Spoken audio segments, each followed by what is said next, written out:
Joining us today is Mrs. Zorya Belanger. Zorya, can you briefly share your journey into multifamily investing and what motivated you to pursue this particular asset class?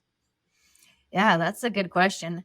Our kind of real estate journey started 10 years ago when we first got into residential properties. We were about 5 years into that when it just wasn't working that well anymore. Like being in Edmonton, that was 2018, 2019, when it just cash flow wasn't that great. And we wanted to grow and scale, but we didn't really see that happening with the residential properties we had. Just buying more of that same thing just didn't make sense. Actually, right before we did multifamily, we did buy a pretty good single family, but it worked because it had multiple suites. It was actually a house with a basement suite and a garage suite. And yeah, that was one of the reasons. Like what we were doing wasn't working. Also on the financing side, that was another big reason as well.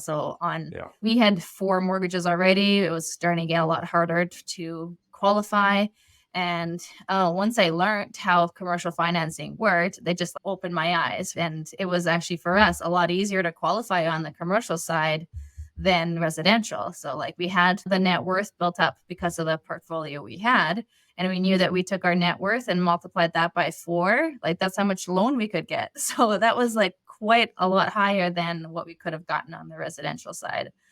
I realized we were in a really good position to scale into multifamily, and we could just scale big or faster than just continue to buy single family. Now, Zorya, it definitely sounds like this is not the first time you've broken that down. You've broken it down with such precision. It sounds like you've definitely said this many times before. And one of my questions were going to be like, what are some key factors that new investors should consider before jumping into multifamily investing? And I take it one of the biggest one is the net worth side of things, right? Are there any other factors? Could you touch on that a There little more? definitely are. There's about 7 that I like, and I think I have it. I have a download that people can get if they want. It's 7 things you should consider before getting into multifamily. One of them is net worth, like your financial position. Let's see if I can remember them all. The other one is the amount of time that you have. Right when you're first getting into it, it is going to be very active. It's going to take a lot of time, especially looking for deals, doing the due diligence. It is so if you don't have the time, but doesn't mean you can't do it. Maybe you just need another partner to do it with, or maybe passively invest in your first multifamily. So time, money, experience is one, but this is one that people are like, I don't have it. How can I have experience before getting it into it? But that's something to consider if you don't have any experience. It depends. If it's like residential experience that you have, that's probably enough. If you did some education, you could probably get into multifamily, but you will have to get a property manager to manage your property. Some lenders won't allow you to self-manage because you don't have any prior experience. Another big one is mindset, actually, that you need to consider. You need to either work on it or have the right mindset to get into multifamily because it's bigger. And so if you don't believe that you can do it, then that's going to be challenging for you. Yeah, but I think net worth is the big one. So you need to usually have a certain net worth in order to qualify for the financing. And if Yeah. you don't have that, again, it doesn't mean you can't do it. It just means maybe you have to bring in a partner who has the net worth who can help you qualify. But it's different than residential where they're not looking at your income as much. They're looking at the income of the building, and then but they need someone to still guarantee that loan. The top three that I hear the most are money, experience, and then net worth. And one thing that I've noticed in the multifamily space is it's a collaborative thing. So it's always finding partners that can help build the pieces to that puzzle. Now, one question I also get a lot, and I think you partly touched on this, is how would someone get started in multifamily while only having experience with the single family side of investing? Now, I know you said lenders would take that experience into consideration, but do you have any advice for someone switching over from single family into getting started with Mhm. multifamily? Yeah, I think there's about 3 ways you could do it. So first is you just jump in and try to do it and make a bunch of mistakes and you learn from your mistakes. And that works for some people. They're just that kind of personality. They're okay with it. They've got money that they're okay to lose. But The way that I did was I had a little bit of residential experience, but multifamily is completely different. There's different rules, especially when it comes to financing and just going about the whole process of buying something. Like the order of things is different. And so how I did it is got some education. I went through a couple different programs, and it also, not only do you get that education, but you get connected to a mentor and someone who has connections to other professionals that you probably will need, like a lawyer, accountant, and mortgage broker. So my initial education that I did, that's how I found a lot of my team that I would work with. And then I continued having coaching in multifamily while I bought my first one. And the last way to do it is you could learn from being a part of somebody else's deal. So maybe you have some active role in it, but you're not the main managing partner. Or maybe you have a completely passive role, but you still are working with somebody who's willing to share a lot of information, and you can learn from being part of a deal passively. So you have to find the right partner, though. Some are like, they're not going to really share the details that you would need to know to do it yourself. But if you're Yes. involved in a smaller deal where the person's willing to share and walk you through it and answer all your questions, then you can learn a lot that way. I love that. That's broken down so nice and neatly for people to decide which one's best for them. Now, if people want to play the safer route and they decide, hey, they want to get that education, do you have any resources that you recommend for them to get educated and ultimately started in multifamily? Yeah, it really depends on where you actually want to buy and what strategy. If you know, that might help narrow down like who you might want to learn from. I have my own program, but it does focus more on new builds in Alberta. If you want to do like value add in Ontario, I'm probably not the best person for you, but I can refer you to other people that I know that do like educational programs. But yeah, there's several mentors out there that I've worked with. It's probably a better question to answer one on one with someone if I could find out like exactly like what they're actually looking to do, where they're like needing the most help. Like maybe it's not, you know, the due diligence side of things from maybe just your own podcasts and books you've read. There's a lot of information in books as well, but maybe you just need help raising capital. Then that would be like somebody else that I would help refer you to.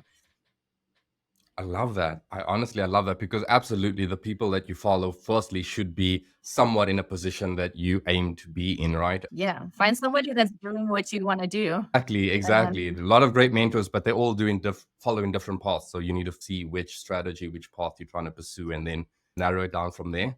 yeah, and if you don't know at all, like definitely like listening to different multifamily podcasts.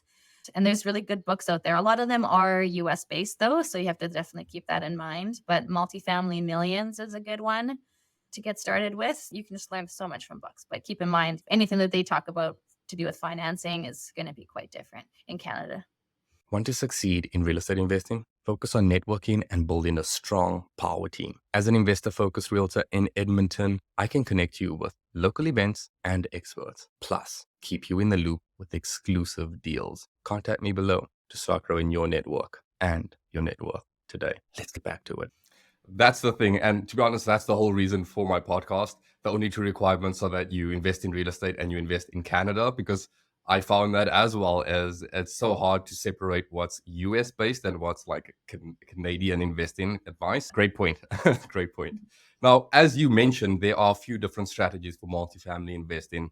Now, the two that stand out the most to me are the value add, which is typically buying an older building and fixing it up, increasing rents and therefore the value. The other one, which is the one that I know that you're pursuing, is going for new builds. And I can see the pros and cons to each. But could you touch on this and why you chose the new build strategy and what factors newer investors should consider when determining which strategy would work best for them? Mhm. Yeah, there's a lot to consider. And even though that's the route I went, it doesn't mean that's the best right now, too, because when we started in 2019, we put our first new build under contract, the numbers worked really well back then. Now that the numbers are a little tighter with the new builds, I actually would consider doing value add now more than the new build. But I think if you still look for the right deals, connect with different builders, I think you could still find a property that would work. But I guess the biggest pros and cons, new builds, a little lower risk overall. So it's an easier way into multifamily because you're not dealing with older properties that have probably some deferred maintenance, some surprises potentially if you don't do your property diligence. And it's just something that it's just going to be harder to find insurance, harder to get financing because it's, the lenders and the insurance companies also see it as higher risk to buy an older property. And so the newer builds, it's an easier way to get into it. You also, it's a different tenant demographic. So a lot of times, even when you're getting brand new into real estate, you should rather you think about what kind of tenants you want rather than what type of property you want. Are you willing to deal with lower income tenants, or do you just want to have your pick? So most people live in our properties, and so we have our choice. The financing is a little bit different on both. Like I said, it'll be a little harder to get financing on the older builds. I guess that's all the downsides of the value add. The pros of the value add would be, I would say, a faster turnaround. So there are two different strategies. If you're going new build, it's typically a buy and hold strategy. It's brand new. There's not much opportunity to add value and refinance it quickly and then pull out a bunch of money. But if you're like want to do like a BRRRR or value add you can do that on an older property. So that's the advantage is you can actually raise extra capital, do some improvements to the building, increase the value in a shorter period of time, refinance, and then pull your money out. And then hopefully you can pull in all your money, you keep the property, and then do it again, like use that money to buy another property. So that's what attracted us initially to multifamily was that kind of quick turnaround. And like in 2 to 5 years is probably, well, sometimes in 1 year you can probably refinance depending on the property. But that's what we liked about it is that actually control also of that value. If you increase the income, you increase the value. So if you can figure out a business plan which will increase the income, you have direct control over that value. And so we did actually look at a lot of older properties, and we had a couple under contract actually that we walked away from. And yeah, we couldn't find one that worked. And then when the new build opportunity came about, we're like, that sounds like a good deal and let's go for it. So that's how I got into the new builds. What were the factors that just weren't working for you on those older properties? Yeah, the reason that we walked away from those ones in both cases was just a lot of repairs were required. And even though we could have done the repairs, the seller wasn't willing to come down in price. So the numbers just didn't work.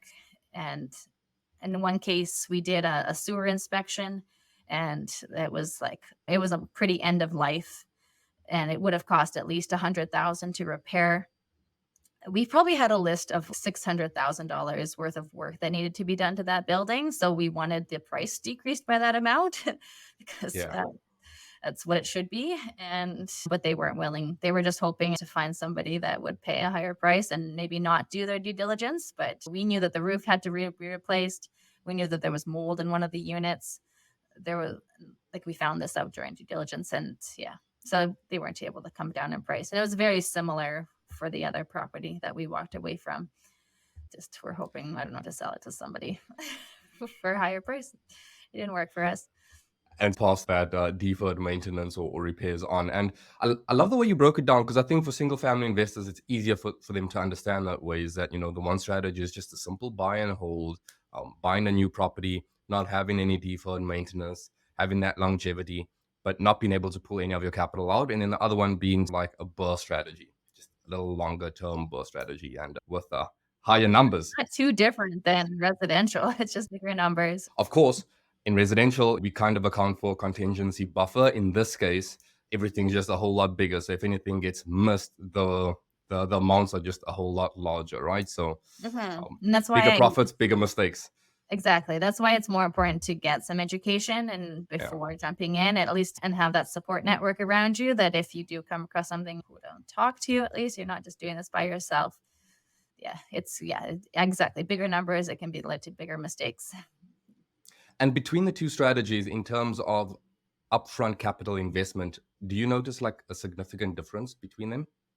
Yeah, mostly because there's certain types of financing, like CMHC financing, that just is better suited for the new builds. And they have a program now that you could get 95% loan to value financing. Yeah, that significantly reduces the amount of money you need. You'll need 5% down plus some closing costs, versus, and you might need a little bit more upfront just to give a deposit to the builder. But then on closing, like for both of two of mine, I just got money back at closing.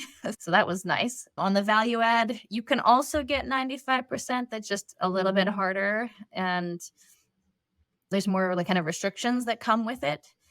So typically people are going with conventional financing, which you need 25% down. Plus, if you're buying value add, you're also going to be needing money for repairs and closing costs. Like this 20 unit that we were looking at, we would have needed about 800,000 to close, considering everything, versus the sixplex that we bought, which was, so that 20 unit was about $2 million that we were willing to pay for it anyways. So yeah, we would have needed about 800 for that, versus a sixplex, or so let's do something more comparative. An eightplex brand new would also be about 2 million, and you'd be putting down like a 5% for that and closing costs. Yeah, like 200,000. And what would you be putting down to the builders? What sort of deposit would you be putting down there? Usually you have to put down 10% at the big start Okay. of the project. And then, yeah, your closing costs, yeah, shouldn't be 5% of the cost. So you'll leave the 5% in for the down payment and then some for closing costs, and you should get some back. Okay, perfect, perfect. Now, I know you touched on the property management side, but when it comes to property management, what are some best practices that you implemented with your own properties to ensure smooth operations and maximizing returns? Now, from our conversation so far, I take it that your management is just a whole lot easier just because you get a better tenant profile given the Mhm. type of investing that you do, that you have newer builds, you have more attractive properties, you can attract that higher tenant profile. But just in Yeah. general, when it comes to property management on a multifamily scale, do you have any advice for people? I think you'll have a lot more options because, again, like it is easier. So, more property management companies will be willing to manage your property. And depending on what type of multifamily it is, like in my cases, I actually have residential titles and then I put commercial financing over it. I have the option of using a multifamily property manager or a residential property manager because it's like managing multiple residential properties for them and they can do that. But I could also run it as have a multifamily property manager. So I think the benefit is, yeah, you definitely have more options. And because you buy an older sixplex in Edmonton, that can be really tricky to find property management for. Some companies will just say that they don't manage anything that's that small. So Yeah. that can be tricky. Yeah. Now, something intrigues me is that you said they residentially titled, so each unit has its own title. What was your decision to go that route though? It wasn't really my decision. That was just how it came.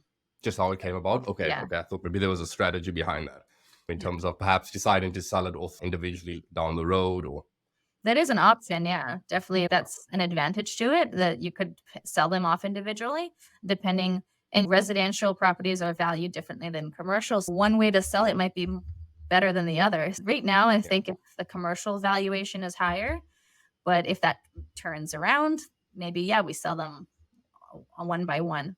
But in our case, that was just how the deal came. Didn't have the option to decide. Good to Yeah. know. And with regards to the start of the whole process, you have all this upfront due diligence that needs to be done on multifamily that really differs to the residential side. Could you highlight some of these differences for an investor and lay out some expectations? Yeah, and it's quite different between value add and new build.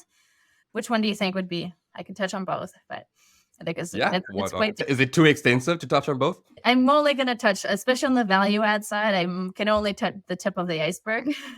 But overall, I think that there's definitely more due diligence involved in value add in an older property because you're buying something old. You need to figure out what are the issues with this property. Is going to be something wrong with it. There might be stuff that the owner is hiding. So there's a lot of more investigation work that you need to do to figure that out. You have to make sure that you're contacting the city, the fire inspection is up to date, health and safety. You have to review the title. Like just a lot more involved. There's a huge checklist that I have that I would go through. On the new build side, there's not as much. I think the biggest thing that you want to do is do due diligence on the builder and Mm. understand the quality that they do. You also, I would What type is it? A bigger company? If it's a smaller company, you want to see like what's their track record. And you want to see what the quality of work is. So seeing properties that they've built before is a good way to do that. And then a lot of the diligence mostly comes down to reviewing the contract, making sure that everything is included in that contract that maybe your realtor or you had agreed to in just in talking, but you want to make sure that it's all in the contract.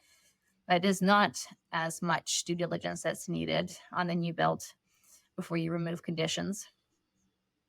Okay. And I know one other thing, and we were discussing this a couple of weeks ago, was the fact that your multifamily is in a smaller multifamily space. And it also allows you to skip some things like, is it the environmental assessment as well? Hmm. Yeah, I think it's 6, probably 7 units, but it's not pretty uncommon to find a 7-unit property that you don't need to do an environmental report. Like the lender doesn't require it. I don't know why it's like that, but yeah, that's $3,500 that you can save there. Okay. And some rough numbers for people to understand so that they know it goes beyond just the down payment and that sort of thing. What could people expect on the due diligence side in terms of the cost for that? Hmm. Yeah, and again, it's going to be higher on the value add, and you're going to have the environmental. You're also going to probably pay for contractor or inspectors yourself to inspect the property and not just rely on the reports that the lender will require. As, for example, the lender will require a building condition report. And so an inspector will come and do just a visual inspection of the building, but they're not putting cameras down the sewer. They're not doing any destructive testing. And in my case, in one property that we were under due diligence, and we knew that the roof was old, but we wanted to have a good understanding of, first of all, its condition, and then how much life it had left, and then what it would cost to get a new roof installed. We had a contractor come out and do that for us, and they actually cut into the roof and had a better look at it. And an inspector that the lender is sending over is not going to do that kind of inspection. Yeah. And usually that might not come at the cost, but then if you do walk away from that building, like the contractor they'll probably send you the invoice for that inspection. If you do go ahead with the building, they're getting the work, so they probably won't charge you for the inspection. But as far as it costs overall, it doesn't change too much. You're still going to you're going to order these reports. You're going to have to get an appraisal, an environmental, an inspection. The lender fees as well, right? The lender fees, usually about 1% of the loan. You're going to have your legal costs. So all of that is about the same, whether you're doing new or old. I'm trying to think of any other differences. So it's going to come out to 3 to 5% of the cost of the building is going to be in your closing costs. It is much higher than residential. That's a huge difference. Because especially, for example, the legal, you're paying for your legal costs and the lender's legal costs. And the mortgage broker charges you a fee. On the residential side, usually there's no cost to use a mortgage broker, but there definitely is on the commercial side. So it can be some charge like a minimum of 25,000, no matter how big your loan is. And then some will do like a 1% of the loan amount. Sometimes there's a fee that you have to pay to the lender as well. So that's why it becomes a lot higher. Awesome. And I think it's great for people to know that, because I know with the big hype with the MLI Select program is a lot of people just see, okay, I just need 5% down and that's all that I need. And I feel like there's a little more to it though. I think you should budget for 10%, especially since you probably will need that to give a deposit to the builder anyways. But if you're prepared to invest 10% into that, maybe even a little bit more, then because you may not be able to get 5% down. And you may 5%. not know that until after you've removed conditions and after you are like into the process. Because the other thing is with new builds, the risk is you're not getting pre-qualified for a mortgage. So you're removing conditions and then you're applying for the mortgage later. Like, obviously, we're going to have talks with a mortgage broker and make sure that you will qualify, but you don't know exactly what the lenders are going to give you until later. So you might not get the 95%. So you might just see that, oh, no, you don't cash flow enough. So you need to put a higher down payment down. And on some of mine, even though we did the MLI Select on a new build, we only got 90% loan to value on one of ours, and then 94 on another. And then our most recent one, we did get 95. But I think that's because we had more equity in that property and it was better cash flow. Yeah. And what interest rates and amortization were you able to get on those? Yeah, with the MLI Select, you're getting 50-year amortization if you get 100 points. And so it's a point system that you have to meet. But the best deal is where you get 100 points, so therefore you get 50 years amortization. It's also a lower debt service coverage ratio, so you only have to meet a 1.1. Also, the premiums that you pay to CMHC are lower. It's still going to be a 5 or 10-year term, but those are the kind of the main benefits. Awesome, awesome. And what interest rate? The most recent one was 4.2.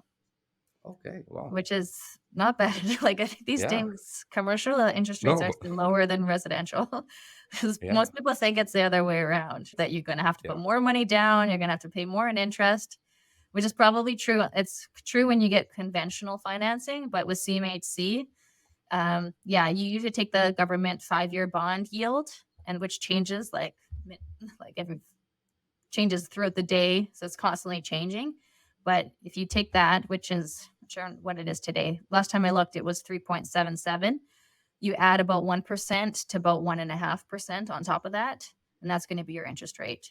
So right now it's around 5.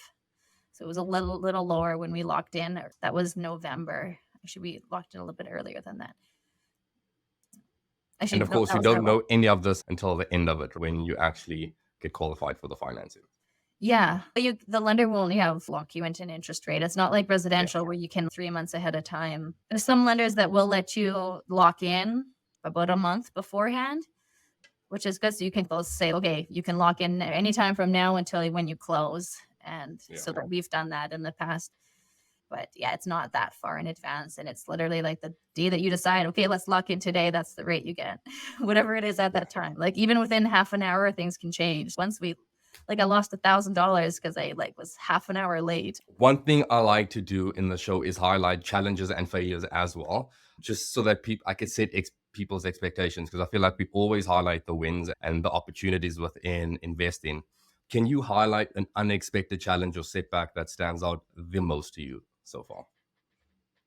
Yeah, I can talk about a few times that we've had some unexpected challenges, and again, definitely unexpected. So when we closed on our first building, when we put it under contract, it was end of 2019, and beginning of 2020 is when COVID was right, and the plan was to take possession in the fall of 2020.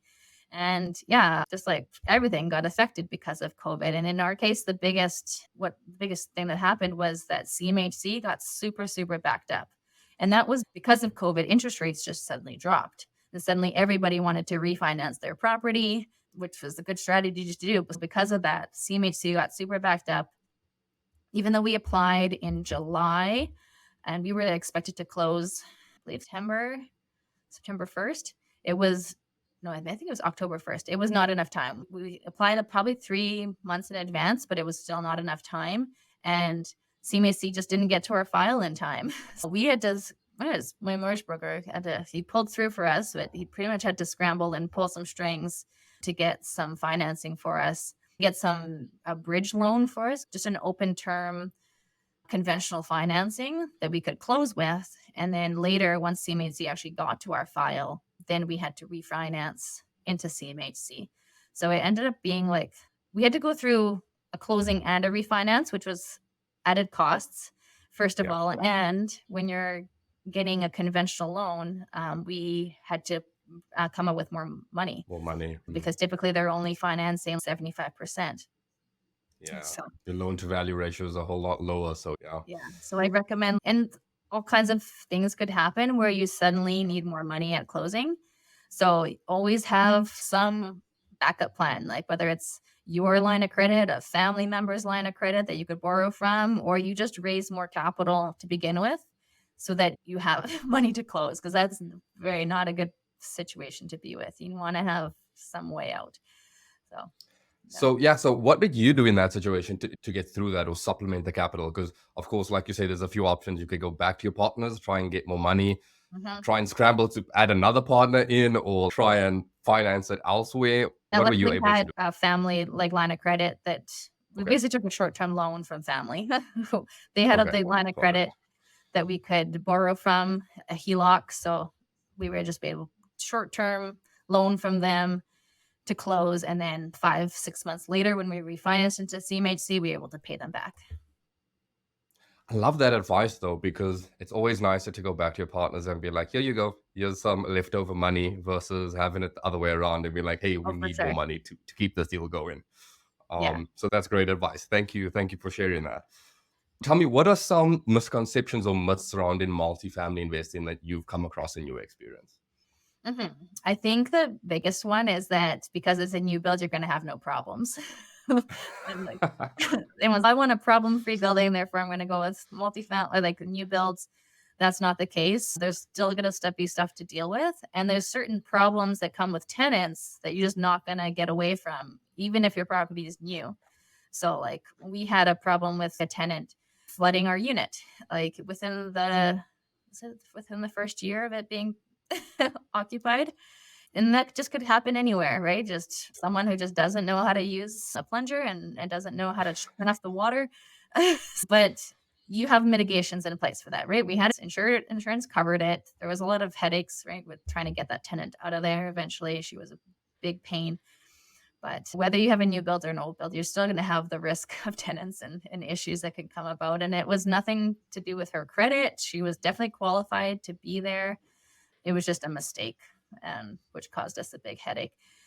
So there's still stuff like that to deal with. And anytime you have a new build, also it's not going to be problem free as far as like the build quality. There's always going to be deficiencies that you need to just work with the builder. The nice thing is you do have Alberta new home warranty, and especially because in my case they were residential titles, so I have the regular new home warranty, so everything is covered the first year, and then there's different things that are covered at 2, 5, and 10 years. And but even though it's covered, that's kind of like the warranty. If the builder doesn't actually fix the job, then you go to warranty, right? But it's working through the builder and getting all those deficiencies solved is something just you're going to have to deal with on the new builds. That so it's not just going to be a perfect build when you take possession. No matter how good the builder is, it's always going to be something. I tell my clients this all the time is when we have inspections is that even on new builds, I promise you there's a list of stuff that inspectors are able to find. It's never perfect. But again, even with like the inspection stuff, that way you mitigate that is hire a third party inspector. Even with a new build, some people might think you don't need to do that because you're going to do a walkthrough of the builder and you're going to go through the builder and you're going to find a bunch of things that are deficient. I always get an inspector to come in like the day after possession to do their own inspection because they're going to find Yeah. things that you're not going to see. I always get scope the sewer line too. You might think that there's no issues in a brand new building, but there definitely can be. So there could be, we found rocks in one of our sewer lines. I know of other people have found garbage, right? That's kind of stuff you're not going to see without hiring an inspector to do that. My inspector also gets into the attic, has a drone Yes. that flies around the roof, gets a better look at that. It's just, Yes. and they just have a better eye for things. You don't know exactly how the plumbing and everything in the electrical or the mechanical room is supposed to look like. And the builder doesn't want, even if they might know, they might not even mark it down because they don't want that extra work, extra cost to them. No. No. Yeah. They're not completely objective to it all, right? I think having a good inspector on your power team is definitely an asset, definitely a value add for sure. Mhm. Now, one question I have for you is how do you stay informed? Because you seem very informed, by the way. How do you stay informed about market trends and changes within the multifamily sector? Are there specific resources or strategies that you recommend for investors to stay up to date on To all of date. Well, I think I'm up to date because I'm still actively doing deals. I just that? that Stay active. just staying active. But I did like a good resource is our line that's in at least in Edmonton, Alberta Residential Landlord Association. It's more of an association for people in the multifamily industry. And especially through COVID, that was my best resource for what to do with tenants, what are the restrictions, what's going on. They did such a good job of curating that information and sending out a regular newsletter. So I was kept up to date with that kind of stuff through them. They have events and a lot of educational courses that you can take. You can just take a one-off educational course, say about the landlord tenant laws, for example. So that's one resource. Your mortgage broker will also be like a really good resource with the changes that come about with financing because that's always Yes. changing. CMHC is changing their rules. Like they just changed what their benchmarks values are. They changed what their premiums are, and all that information. You need to hear it first from my mortgage broker. That's solid advice. Definitely, you need to rely on your power team. Now, can you share any tips or insights on negotiating deals? Do you find that you do a lot of negotiating on the multifamily side, whether it's securing favorable terms when acquiring these properties?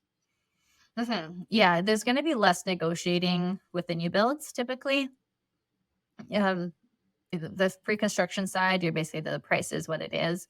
You might be able to add some things to the deal if it doesn't there already. Maybe you add landscaping or fencing Yeah, to the deal where yeah, the builder covers that as well. But as far as there's not much negotiation on price, especially like there's just such a high demand right now yes. because everybody sees it as this great opportunity and this lower risk. And so there's a lot of buyers out there for these deals. And so the builder knows that they know that if you don't buy it, somebody else will. So there's really not much negotiating you can do. On the value add side, for sure, you probably will be doing definitely negotiating up front before you put it under contract. And then later, it's more called retrading.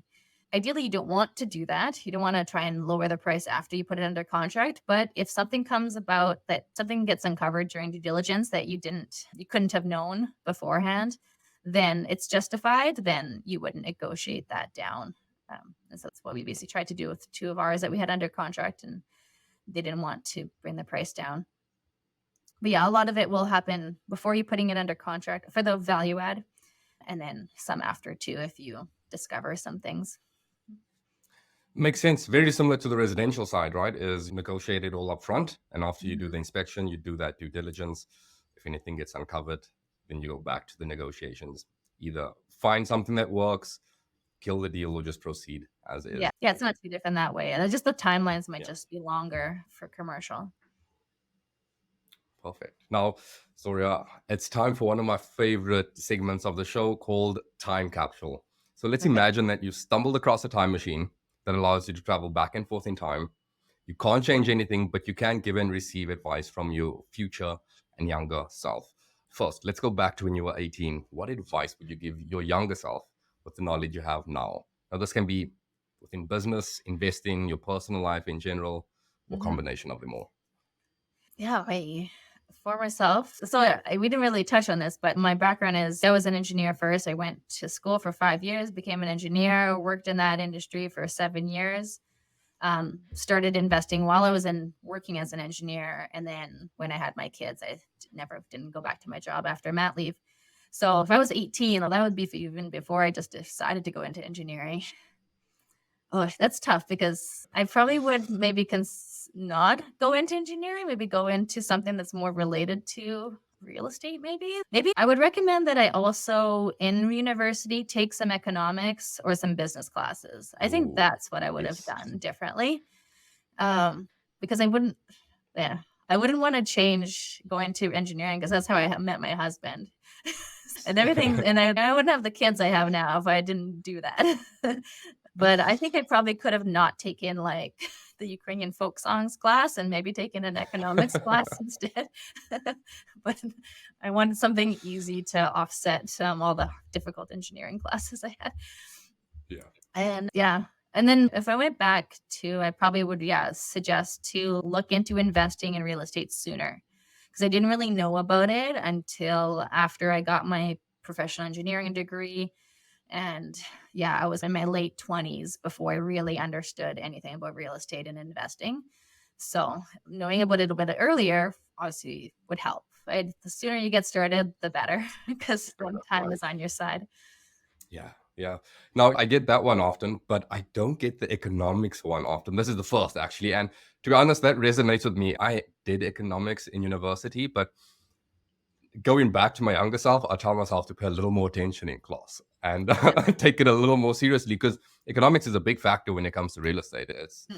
It's the macro level of things. Yeah, no, that is actually solid advice. I really I like would that one. also recommend a marketing class. Real Yes. estate is a lot about marketing, especially like when you get into raising capital and marketing for sure. And if you're still deciding what to go into, I would just go into business and marketing. Yes. That could set you Yes. up for anything. Now let's flip it over. Looking ahead to your 80th birthday, what advice do you imagine your future self would offer your present self at your current age? My future self will probably tell me to spend more time with my kids when they're this age. Because yeah, I know that myself right now. But it's Yeah. so hard to find that balance, right? And we want to grow our business. The entrepreneur struggle. Yeah. That's the whole reason I got into real estate too, is to have that flexibility, be with my kids more. And I do have that. I definitely have flexibility. Like earlier today, like I went to a car wash tour that somebody had just purchased the car wash, and I was able to go to that. Like having a 9 to 5, I wouldn't have been able to usually. And I also like could bring my kids to that. And my son now wants to buy a car wash in the future, which was pretty cool. But yeah, that's one thing. I probably would tell myself to just buy more real estate. I don't know. Buy more real estate, spend more time with the family. And the one thing that I find is, Each other, right? what's that? Which contradict each other, right? If you want for real estate, it's going to take more time.